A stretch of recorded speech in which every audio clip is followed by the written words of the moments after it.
Primer foco aórtico se encuentra en el segundo espacio intercostal del borde derecho del esternón.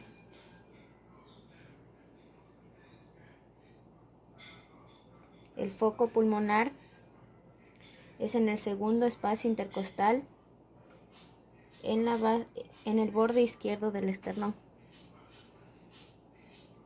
El foco tricúspide se ubica en el borde izquierdo de la base del apéndice cifoide.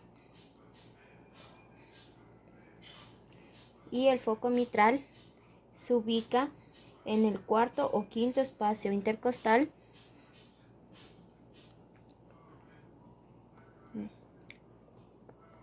línea media de la clavícula izquierda.